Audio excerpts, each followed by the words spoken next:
بسم اللہ الرحمن الرحیم الحمد للہ رب العالمین والصلاة والسلام علی سید المرسلین سیدنا و مولانا محمد وعلی آلہ واصحابہ وازواجہ وذریاتہ اجمعین، اما بعد۔ اعوذ باللہ من الشیطان الرجیم، بسم اللہ الرحمن الرحیم۔ الا ان اولیاء اللہ لا خوف علیہم ولا هم يحزنون الذین آمنوا وكانوا يتقون لهم البشرى في الحیاة الدنیا وفي الآخرة۔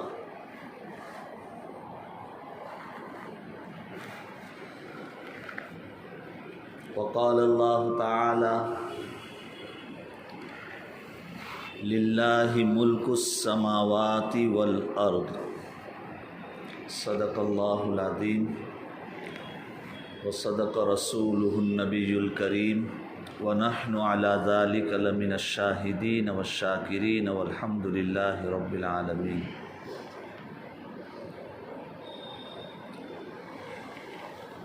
محترم بزرگوں،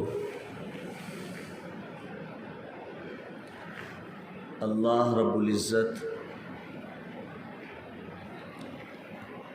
پوری کائنات، زمین، آسمان، چاند، سورج، ستارے، ہوا، درخت، پتھر، دریا، سب کو پیدا کرنے والے خالق اللہ ہے اور مالک بھی اللہ ہے۔ آسمانوں کے بھی مالک، زمین کے بھی مالک، آگ، دریا، ہوا، سب کے مالک اللہ ہیں۔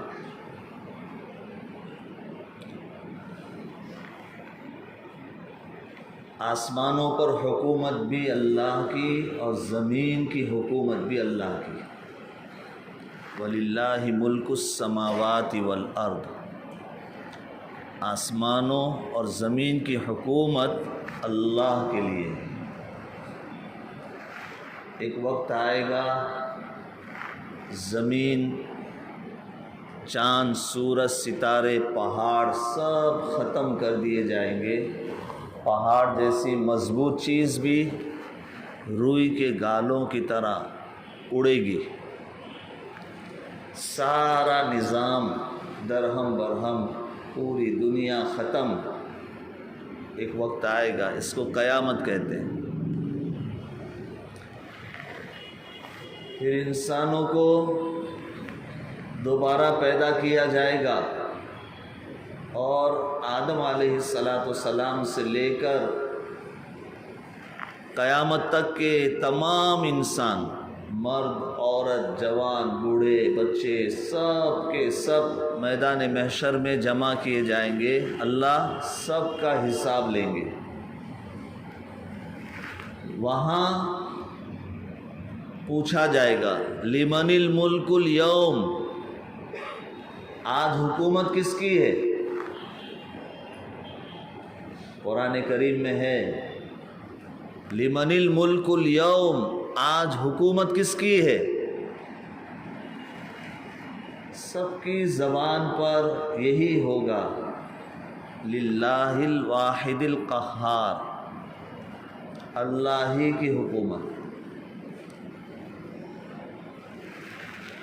تو آسمانوں اور زمین کا پیدا کرنے والا خالق اللہ ہے، اس کے مالک اللہ ہے، اور آسمانوں اور زمین پر حکم بھی اللہ کا چلتا ہے، حکومت بھی اللہ کی ہے۔ اللہم مالک الملک، اے اللہ آپ ہی حکومتوں کے مالک ہیں۔ تؤتی الملک من تشاء وتنزع الملک ممن تشاء، جس کو چاہے حکومت دے، جس سے چاہے حکومت لے، چھین لے۔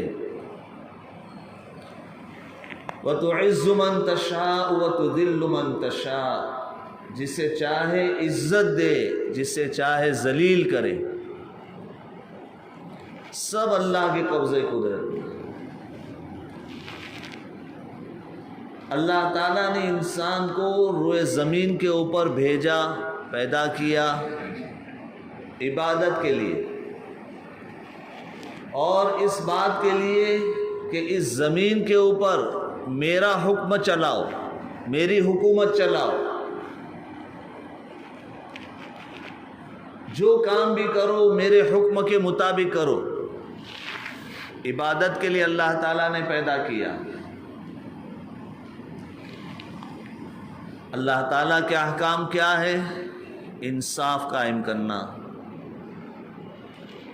کوئی کسی پر ظلم نہ کرے، کوئی کسی کو بلا وجہ دبائے گا نہیں، کوئی کسی کا مال لوٹے گا نہیں، کوئی کسی کی عزت پر حملہ نہیں کرے گا۔ یہ سب اللہ کے احکام ہیں۔ اللہ ہی کی بندگی کرے گا، اللہ کے سوا کسی کی پوجا، کسی کی عبادت نہیں کرے گا۔ یہ سب اللہ کے احکام ہیں۔ اللہ نے انسان کو زمین پر بھیجا عبادت کے لیے کہ اللہ کے احکام کو چلائے، اپنی زندگی میں بھی چلائے، اپنے گھر میں بھی چلائے، اپنی دکان پر بھی چلائے، اپنے کاروبار میں بھی چلائے۔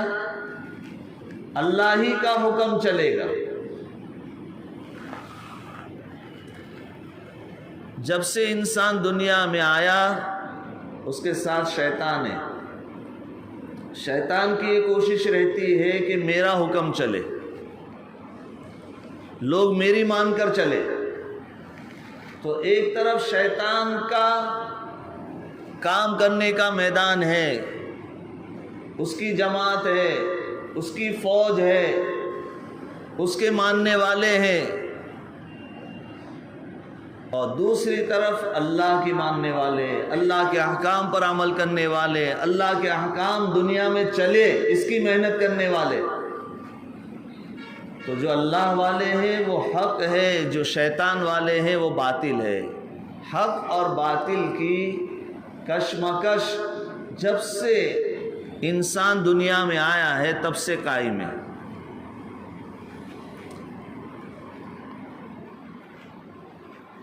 کبھی شیطان کا غلبہ ہو جاتا ہے تو دنیا ظلم سے بھر جاتی ہے، دنیا ناانصافی سے بھر جاتی ہے، طاقتور کمزور کو دبانے لگتا ہے، ان کی آزادی کو چھین لیتا ہے، ان کو غلام بنا لیتا ہے۔ یہ سلسلہ دنیا جب سے بنی ہے تب سے قائم ہے۔ شیطان اور شیطان کی جماعت یہ چاہتی ہے کہ اللہ کا حکم نہ چلے۔ شیطان اور شیطان کی جماعت یہ چاہتی ہے کہ حق کے ماننے والوں کی آزادی کو ختم کر دیا جائے، ان کو غلام بنا دیا جائے۔ چنانچہ اللہ رب العزت نے اپنے انبیاء اور رسول اور پیغمبروں کو بھیج کر حق والوں کی مدد فرمائی۔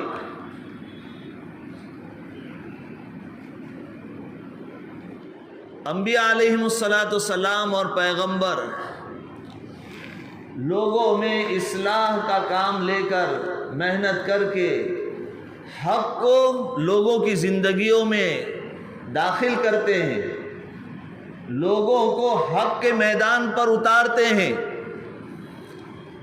تو وہی باطل جماعتیں آ کر کے انبیاء اور ان کے ماننے والوں کا مقابلہ کرنے کے لیے میدان میں اتر جاتی ہے۔ اب حق اور باطل کی لڑائی ہوتی ہے۔ حق یہ چاہتا ہے کہ اللہ کی حکومت چلے، اللہ کے احکام چلے، انصاف قائم ہو، کوئی کسی کو مجبور نہ کرے، کوئی کسی کو غلام نہ بنائے، سب کو آزادی ہے۔ اللہ تعالیٰ انبیاء اور رسول کو غلبہ دیتے، ان کی جیت ہوتی۔ سب سے آخر میں سید المرسلین حضرت محمد صلی اللہ علیہ وسلم مبعوث ہوئے، ان کے ساتھ بھی ایسا ہی ہوا کہ اللہ کے گھر میں لوگوں نے بت لگا رکھے تھے اور وہاں اللہ کو چھوڑ کر ان بتوں کی عبادت ہوتی. اللہ کے رسول صلی اللہ علیہ وسلم نے اعلان کیا قولوا لا الہ الا اللہ، پڑھو اللہ کے سوا کوئی عبادت کے لائق نہیں، کوئی عبادت کے لائق نہیں، نہ کوئی انسان، نہ کوئی جنات، نہ کوئی فرشتہ، نہ کوئی پتھر، نہ کوئی درخت، نہ کوئی دریا، نہ آگ، کوئی عبادت کے لائق نہیں، اللہ ہی عبادت کے لائق ہے. اور محمد الرسول اللہ، میں اللہ کا رسول بنا کر دنیا میں بھیجا گیا ہوں، میری پیروی کرو، میرے ساتھ چلو، میرے ساتھ کفار کے اور باطل طاقتوں کے مقابلے میں میدان میں آؤ. چنانچہ مقابلے ہوتے رہے. اللہ تعالیٰ نے اپنے رسول حضرت محمد صلی اللہ علیہ وسلم کو اور ان کی جماعت کو غلبہ دیا، یہاں تک کہ مکہ بھی آزاد ہو گیا، فتح ہوا فتح مکہ. اور پھر یہ اللہ کا دین حجاز کی تمام سرزمین پر اور عرب سے نکل کر عجم میں، افریقہ، یورپ، ایشیا، امریکہ، آسٹریلیا، دنیا کے ہر طرف اسلامی پرچم لہرایا اور لوگوں کو غلامی سے آزادی ملی. اسلام کی پہلی صدی ہی میں ہندوستان کے اندر بھی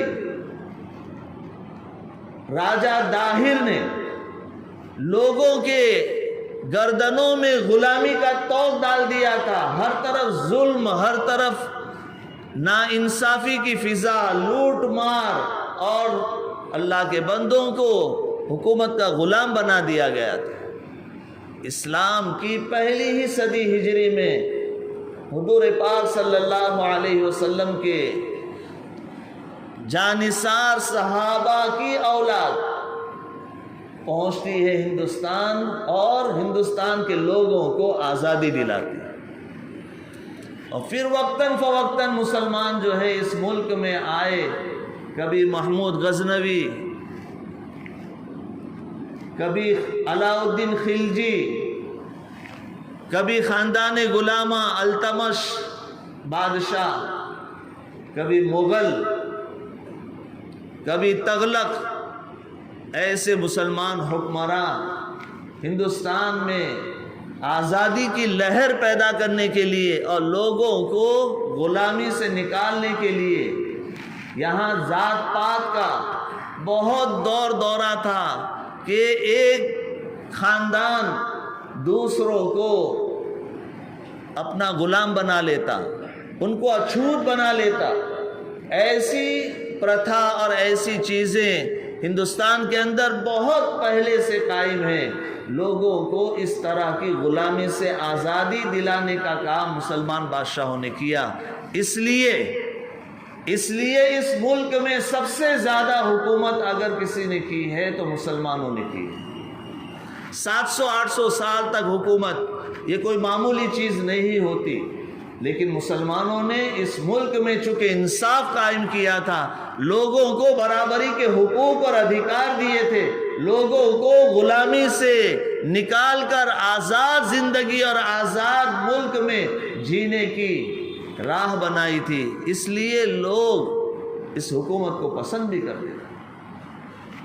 ہندوستان کو اتنی ترقی ہوئی مسلمانوں کی وجہ سے، مسلمان بادشاہوں کی وجہ سے، کہ پوری دنیا میں ہندوستان کو سونے کی چڑیا کہا جاتا ہے. لیکن 15 صدی گزرنے کے بعد 16ویں صدی عیسوی سے یہاں انگریز تاجر بن کر داخل ہوا. در حقیقت وہ یہاں کے لوگوں کو غلام بنانے کے لیے آیا تھا. مسلمان سلطنت اورنگزیب عالمگیر رحمت اللہ علیہ کے بعد کمزور پڑ گئی تھی. اس کا فائدہ اٹھا کر کے اس نے ملک میں ایک تاجرانہ لباس پہن کر ایک کمپنی کا ٹائٹل لگا کر کے داخلہ لیا اور اجازت طلب کر کے ویسٹ بنگال اور اس طرف کے علاقوں میں اس نے اپنی تجارت کا سلسلہ شروع کیا، سورت گجرات میں آئے، تجارت کرنے لگے، لیکن دھیرے دھیرے پھر انہوں نے اپنے پر کھولے۔ جس مقصد سے وہ ہندوستان آئے تھے انگریز، وہ مقصد تھا کہ یہاں کے لوگوں کو غلام بنانا اور یہاں پر اپنی کالونی قائم کرنا، اپنی حکومت قائم کرنا۔ چنانچہ انگریز نے سب سے پہلے ویسٹ بنگال کے اندر اپنی حکومت قائم کی۔ وہاں کے نواب سراج الدولہ نے 16ویں صدی ہی کے اندر اس کا مقابلہ کیا۔ پلاسی کی جنگ مشہور جنگ ہے، لیکن بڑا افسوس ہوتا ہے میر جعفر نے غداری کر کے سراج الدولہ کو میدان چھوڑنے پر مجبور کیا اور ان کی شہادت ہو گئی۔ اس کے بعد میں ٹیپو سلطان کے والد حیدر، انہوں نے انگریزوں کا مقابلہ کیا۔ ٹیپو سلطان نے مقابلہ کیا اور ایسا سخت مقابلہ کہ انگریزوں کے چھکے چھڑا دیے اور ان کو کسی میدان میں ٹکنے نہیں دیا جاتا تھا، لیکن وہاں پر بھی میر صادق جیسے غدار نے ٹیپو سلطان کے ساتھ میں غداری کر کے آخرکار نتیجہ یہ ہوا کہ ٹیپو سلطان بھی شہید ہو گئے۔ اس وقت انگریزوں نے یہ کہا تھا، کیسا سخت مقابلہ کرتے تھے یہ مسلمان کہ انگریز کو یہاں پر دم مارنے کی ہمت نہیں ہوتی تھی۔ جب انگریز ٹیپو سلطان شہید رحمت اللہ علیہ کے لاش کے اوپر آیا، وہاں پر کھڑے ہو کر اس نے یہ کہا کہ آج سے ملک ہمارا ہے، ہندوستان پر حکومت ہماری، مقابلے میں ہمیشہ مسلمان ہی رہے۔ پھر بعد میں سید احمد شہید رحمت اللہ علیہ رائے بریلی کے، انہوں نے انگریزوں کا مقابلہ کیا۔ شاہ اسماعیل شہید رحمت اللہ علیہ، حافظ ضامن شہید رحمت اللہ علیہ، ایک لمبی جماعت ہے، ایک لمبی فہرست ہے۔ مولانا قاسم نانوتوی رحمت اللہ علیہ، مولانا رشید احمد گنگوہی رحمت اللہ علیہ، مولانا حسرت موہانی، جعفر تھانے سری، ایک لمبی فہرست ہے، کن کن کے نام گنائے جائے۔ سب نے مل کر کے اس ملک کو جو انگریزوں نے غلام بنایا تھا، اس کو آزاد کرنے کی جنگ شروع کی۔ سب سے پہلا فتویٰ شاہ عبدالعزیز محدث دہلوی رحمت اللہ علیہ نے دیا تھا کہ ملک جو ہے غلام ہو گیا ہے، انگریزوں سے اس کو آزاد کرانا تمام مسلمانوں کے اوپر فرض ہے۔ مدارس قائم ہوئے تو وہاں اپنے مذہب کی حفاظت اور مذہبی تعلیم جو مقصد تھا، ساتھ ساتھ میں یہ بھی مقصد تھا کہ ملک کو آزادی دلانے کے لیے مجاہد پیدا کیے جائے۔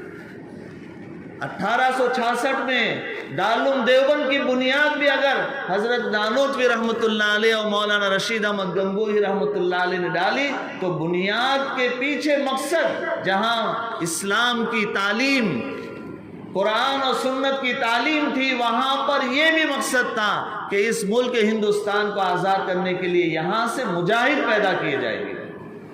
انگریزوں کو اس لیے مدارس سے بہت چیڑ تھی، انگریزوں کو اس لیے فتویٰ نام سے بہت چیڑ تھی کہ اسی ایک فتوے نے پورے ہندوستان کے اندر انگریزوں سے آزادی کے لیے لوگوں میں حوصلہ پیدا کر دیا تھا، ایک آزادی کی لہر پیدا کر دی تھی۔ اس لیے فتویٰ نام سے انگریزوں کو بہت ڈر لگتا تھا، وہ بہت چڑھتے تھے۔ مدرسے کے نام سے انگریزوں کو بہت ڈر لگتا تھا۔ تعجب ہوتا ہے آج ملک میں بھی ایسے لوگ سرکار میں بیٹھے ہوئے ہیں جن کو فتویٰ سے بہت ڈر لگتا ہے، جن کو مدرسہ سے بہت چڑ آتی ہے۔ آزادی کی جب لڑائی چل رہی تھی انگریزوں کے ساتھ میں، مسلمان، ہندو، سکھ، عیسائی سب مل کر کے جب مقابلہ کر رہے تھے، تب اس ملک میں ہی ایک جماعت ایسی تھی جس کو بہت زیادہ مرچی لگتی تھی کہ یہ لوگ انگریزوں کے ساتھ میں لڑائی کیوں کر رہے ہیں، انگریزوں کو ملک سے نکالنے کے لیے اور اس ملک کی آزادی کے لیے جنگ کیوں کر رہے ہیں۔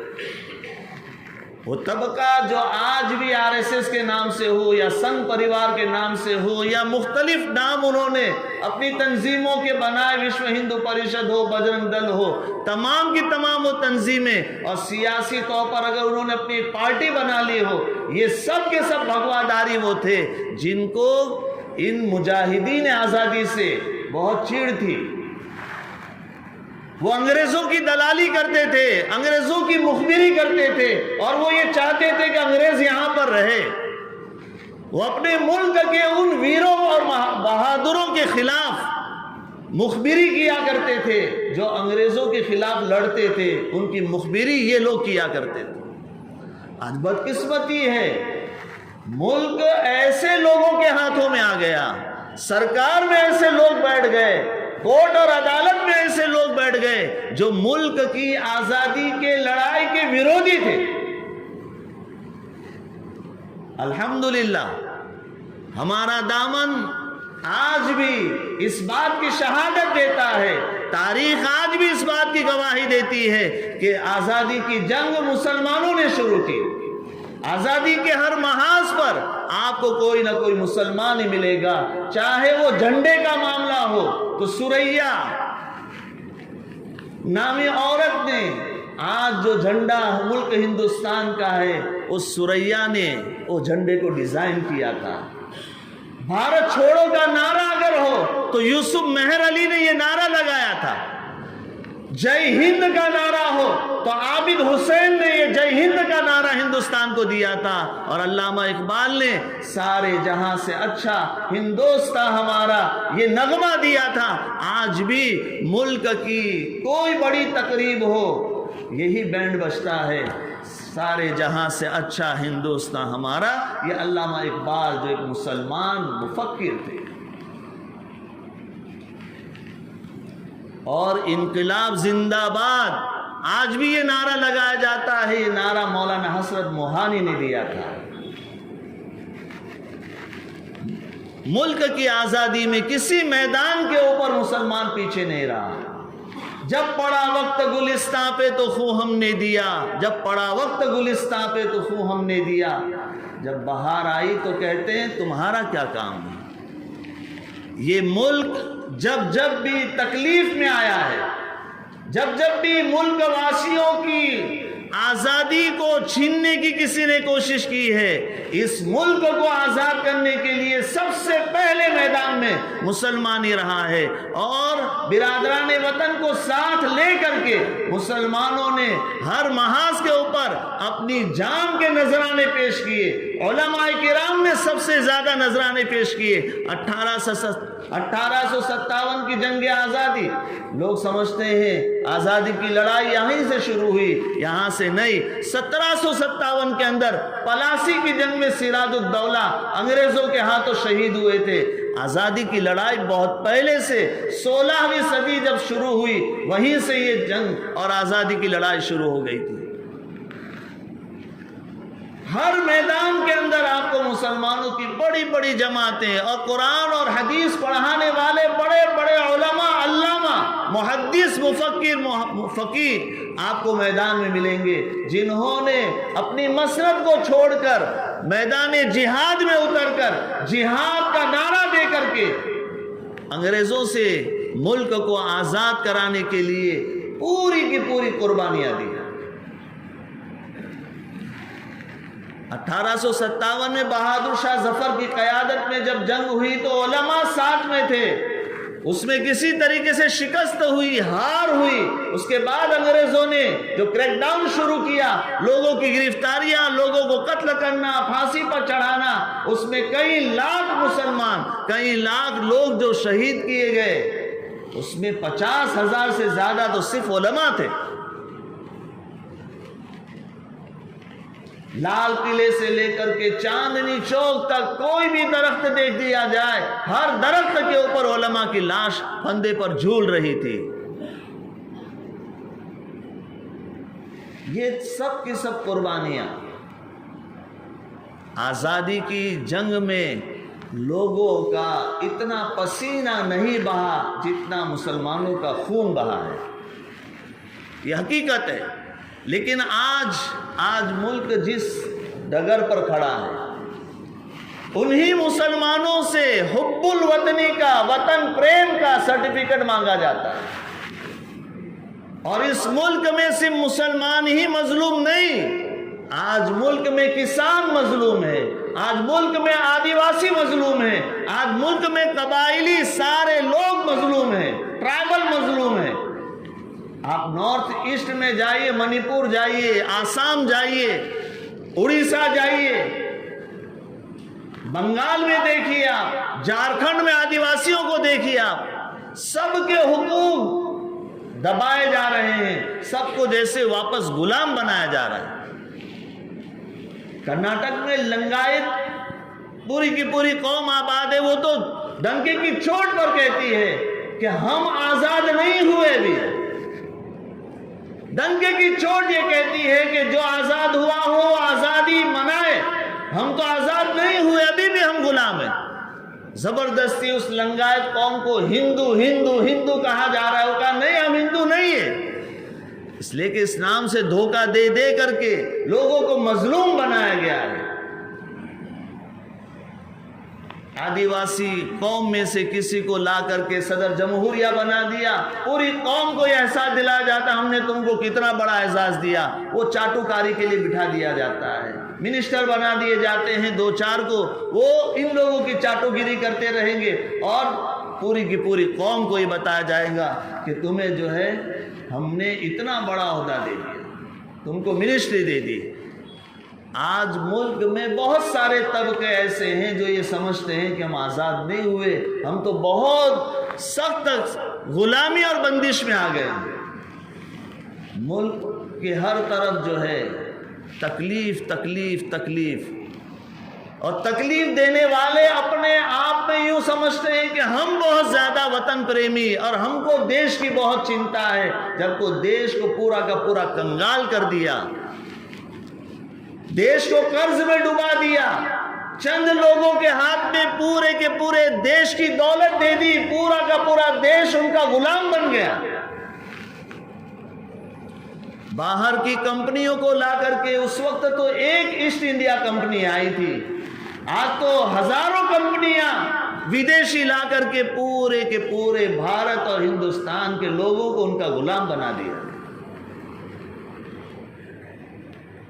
آج ہم اگست کی 15 اگست کے قریب ہے، پورا ملک یوم آزادی کا جشن منائے گا، یہ سوچ کر کے ہم نے اپنی جد و جہد، اپنی محنت، اپنی قربانیوں کے ذریعے سے انگریزوں کو یہاں سے بھگایا تھا، اور ملک کی آزادی کا اعلان 15 اگست کو ہوا تھا۔ واقعی یہ جشن کا اور خوشی کا دن ہے، لیکن ساتھ ساتھ میں یہ ذمہ داری بھی ہے کہ جس آزادی کا ہم جشن منا رہے ہیں، کیا پورا کا پورا بھارت اور بھارت میں رہنے والا ہر ناگرک کیا آزاد ہے؟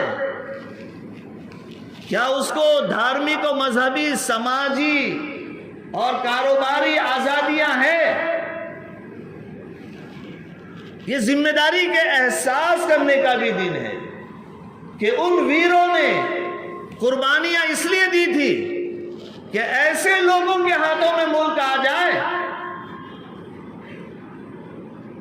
جو پورے ملک کو پریشان کر کے رکھ دے۔ پورا ملک پریشان ہے، کہیں دھرم کے نام پر مرڈر ہو رہے ہیں، موب لنچنگ ہو رہی ہے۔ وہ مسلمان جس کی فہرست اتنی لمبی ہے آزادی کی جنگ میں قربانیاں دینے کے بارے میں، کہ میں نے مختصر یہ بات کہی کہ لوگوں کا اور جاتی برادری کا اتنا پسینہ نہیں ہے جتنا ہمارا خون ہے۔ آج اس کو آزادی نہیں ہے، آج اس کے دھرم پر بھی آزادی نہیں۔ سمویدھان بنا تھا، کانسٹیٹیوشن بنا تھا، سب نے مل کر بنایا تھا، اس میں سب کو ہر طرح کی آزادی تھی، لیکن اس آزادی کو چھینا جا رہا ہے، اس آزادی کو چھینا جا رہا ہے۔ مسلم پرسنل لا کو چھینا جا رہا ہے۔ مسلمان اپنے پرسنل لا میں بھی آزاد نہیں ہے، اپنے دھرم پر عمل کرنے میں بھی آزاد نہیں ہے۔ نماز کا وقت ہوا، ہندوستان کی سرزمین پر سجدہ کرنے کے لیے آزاد نہیں ہے، اپنی قربانی کی عبادت ادا کرنے کے لیے آزاد نہیں ہے، ٹوپی پہننے کے لیے آزاد نہیں ہے۔ جنید جیسا حافظ قرآن اس لیے شہید کر دیا گیا، موب لنچنگ کے ذریعے سے اس کا مرڈر ہوا، کہ وہ مسلمان تھا. اور میں یہ کہتا ہوں کہ صرف مسلمان اس ملک میں دبایا نہیں جا رہا ہے, کچلا نہیں جا رہا ہے, کرسچن کو بھی دبایا جا رہا ہے, کچلا جا رہا ہے, اور دوسری بہت ساری برادریوں کو کچلا جا رہا ہے. اور ملک سے ایسے واقعات سامنے آتے کسی نے خودکشی کر لی, کیوں؟ وہی مظلومیت کی داستان سنانا شروع کر دے گا. تو ملک آج بہت ہی بھیانک صورتحال میں ہے, لوگ پریشان ہیں. اب یہ وہاں بیٹھ کر کے آزادی کے بارے میں, حب الوطنی کے بارے میں, دیش پریم کے بارے میں درس دینے لگتے ہیں, بڑے بڑے دعوے کرنے لگتے ہیں. لیکن یہ دیش کے لیے ہانیکارک قوانین کے بنانے میں, پالیسیاں مرتب کرنے میں پیش اور سب سے آگے ہیں. جو دیش پریم کی باتیں لوگوں کو سبق دینے بیٹھ گئے, سب گھر گھر پہ جھنڈا لگاؤ. ہم تو پہلے ہی سے آزادی کا جشن مناتے ہیں, اور ہمارے دلوں کے اندر دیش پریم, دیش کے ساتھ لگاؤ, دیش کے ساتھ محبت, یہ آپ کو سکھانے کی ضرورت نہیں ہے. یہاں تو ہمارا خون ہے, یہاں تو ہمارا خون ہے, یہاں تو ہماری قربانیاں ہیں. یہ دیش پریم ہمیں سکھانے کی ضرورت نہیں, ہمیں سکھا رہے. آپ نے دیکھا ہوگا یہ جو نئے نئے لوگ ہوتے ہیں ان سے غلطیاں ہوتی. اب یہ جھنڈے کے بارے میں دیش پریم یہ سکھانے نکلے, لوگوں نے الٹے جھنڈے لگا لیے. وہ مسلمان نہیں تھے, لوگوں نے الٹا جھنڈا کر دیا اور وہ لے کر کے ناچ رہے, جشن منا رہے ہیں. نئے نئے ہوتے ہیں تو ان سے ہی بھول ہوتی ہے. مسلمانوں کو دیش پریم مت سکھاؤ. لیکن ایک بات یاد رکھیں, ہمارے لیے سب سے زیادہ, بلکہ پوری دنیا کے انسانوں کے لیے سب سے زیادہ اہم اور ضروری یہ ہے کہ دنیا کے بنانے والے, دنیا کے پیدا کرنے والے, دنیا کے بادشاہ اللہ کا کوئی حکم ٹوٹنے نہ پائے, اس کے ساتھ کوئی بغاوت ہونے نہ پائے, کوئی شرک ہونے نہ پائے. اس لیے ہم وندنا, جھنڈا وندن یہ بھی نہیں کہتے, دیش بھکتی بھی نہیں کہتے, اس لیے کہ وندن اور بھکتی یہ عبادت ہے, اور ہم اللہ کے سوا کسی کی عبادت نہیں کرتے. الفاظ کو بھی ذرا بولنے کے پہلے اپنے آپ میں جانچ لیا کرو کہ ہم کیا بول رہے ہیں. جھنڈا وندن کرنے جا رہے ہیں, کیا تو اللہ کے سوا بھی کسی کی عبادت کرتا ہے؟ دیش بھکتی کے گیت سنا تو اللہ کے سوا بھی کسی کی بھکتی اور عبادت کرتا ہے. دیش کا پریم, دیش کی محبت یہ مسلمانوں کو سکھانے کی ضرورت نہیں ہے. مسلمان تو دیش کی محبت میں اس کی اپنی ایک تاریخ بن چکی ہے, محبت میں تاریخ بن چکی ہے. سارے جہاں سے اچھا ہندوستان ہمارا, یہ علامہ اقبال ہی نے دیا تھا. جے ہند کا نعرہ عابد حسین ہی نے دیا تھا. یہ سب جو جیکار ہو رہا ہے نا دیش کا, یہ سب مسلمانوں ہی کی تو دین ہے. ان کو کہاں آپ دیش پریم سکھانے کی بات کر رہے ہیں؟ تو مسلمانوں کی اس ملک میں بڑی قربانیاں ہیں. اس لیے کہیں پر بھی جو ہے احساس کمتری میں نہیں پڑھنے کا. یہ آپ کو جو ہے احساس کمتری میں ڈالنا چاہتے ہیں, دبانا چاہتے ہیں. ارے ہم کو جو بھی دبانے آیا, بلکہ ہمارے دیش واسیوں کو بھی جو دبانے کے لیے آیا, ہم قربانی دینے کے لیے میدان میں اتر گئے. آج بھی اگر ضرورت پڑے گی, کوئی دبانے کی کوشش کرے گا, ہمارے مذہب پر حملے کی کوشش کرے گا, ہماری آزادی کو چھیننے کا پریاس کرے گا, آج بھی جنگ آزادی ہو سکتی ہے. مسلمان تو آزادی کے لیے ہر میدان میں قربانی دینے کے لیے تیار رہتا ہے.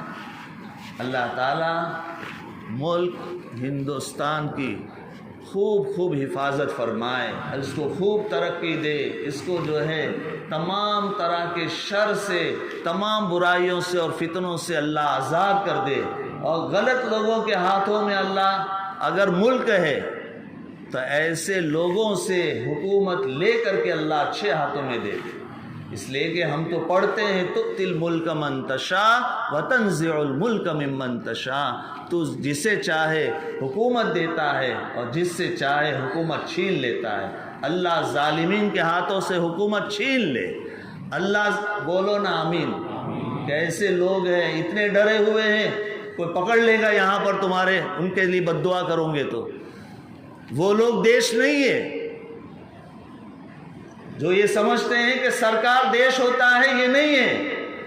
سرکار بھی اگر غلط کرتی ہے تو اس کو سیدھا کرنا یہ دیش واسیوں کی ذمہ داری ہے۔ ایسے لوگوں سے حکومت کو اور سرکار کو چھین لینا چاہیے۔ ایسے لوگوں سے دیش آزاد ہو جائے، اس کے لیے دعائیں کرنی چاہیے۔ اللہ تعالیٰ جو دیش کے لیے ہانی کارک ہے، دیش کے لیے نقصان دینے والے لوگ ہیں، اللہ ان سے دیش کی سرکار چھین کر اچھے لوگوں کو سرکار عطا فرما دے۔ اللہ تعالیٰ عمل کی توفیق عطا فرمائے اور مسلمانوں کو خوب ترقی عطا فرمائے، ہر خوف سے آزاد فرمائے۔ وآخر دعوانا الحمدللہ رب العالمین۔